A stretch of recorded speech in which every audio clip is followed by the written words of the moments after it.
Hey, what's up, guys, and welcome back to another World Cup review. Uruguay nil, Korea nil.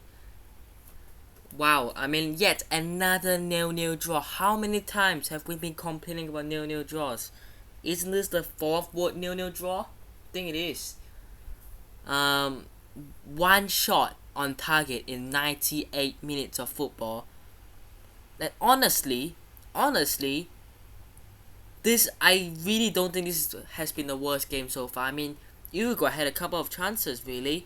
Um, First half, I think Valverde had a shot over, and Godin had a header off the post.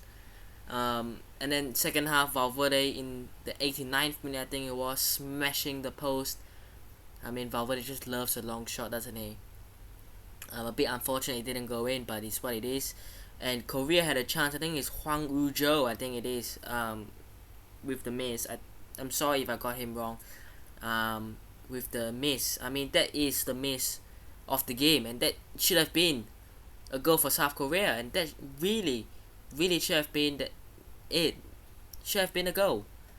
I was very surprised he missed that, and it's what it is really. But it's one of those games where both teams don't really take their chances, and 0-0. Now this is very interesting because now I think South Korea have a chance to go and say, look, we can try to push to go out of this group now, because as I'm recording, Portugal just beat Ghana 3-2, so Ghana could be out of it. We'll see.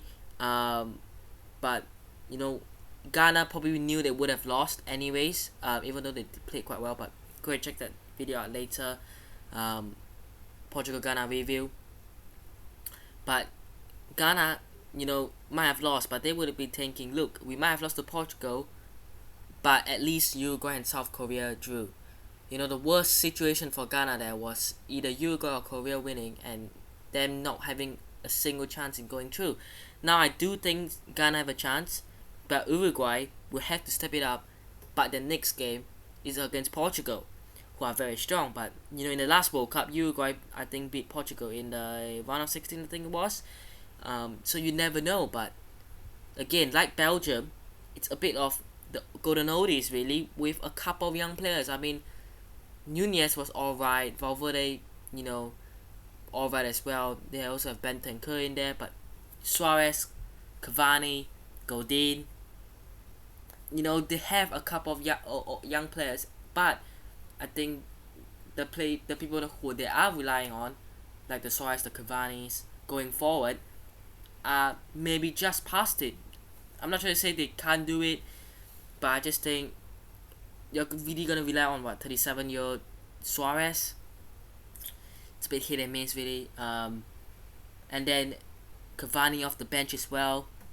Again, are you really gonna rely on 35, 36-year-old Cavani? So I think they will have to start considering in the future getting some younger players in. Nunez, he's coming through, and apart from the chance towards the end he had, where I think the goalie just managed to pick it up. Not much else. And South Korea again could be one of those teams that go through. We never know. Son was a bit off today, but obviously I think he got one of those face injuries. Was wearing a mask as well. And yeah, South Korea could make it through. They could. But it's one of those really, and they have to win against Ghana next up. South Korea. South Korea Ghana is a very interesting game for the group. It's a really interesting game because if it's gonna be another draw, and Uruguay lose, it could be going to the final match day between South Korea, Ghana, and probably even Uruguay, right?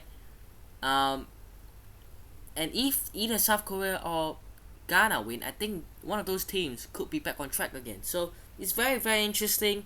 We'll see. I think Group H so far is the most interesting group we've seen, because of what's to come as well. It isn't just as simple as Portugal beating Ghana and Uruguay and South Korea drawing. It's the next game, because Portugal Uruguay, you never know. It could be Uruguay shocking us, and that'll be really nice because we will see something different. And then you have South Korea and Ghana again, who is gonna win out that one, or is there gonna be a draw? So it's a lot of twists, and I'll be very interested to see who progress at the end of the match there. I think Portugal, with that huge victory over Ghana, puts them in a comfortable spot right now, even though we can't say, oh, they're definitely gonna go through, but it puts them in a comfortable position, comfortable spot going into match day 2. For the other teams, they'll have to go for it. Uruguay, Korea, and especially Ghana, they have to go for it against South Korea. But I really like this group and how it panned out. I mean, we'll see. But that'll be it for today's review between Uruguay and South Korea. My next review is Portugal, Ghana. And yeah, hope you guys have enjoyed today's review. Hit the like button if you guys did. Subscribe to the channel if you guys on already. And I'll see you guys in the next one. Peace.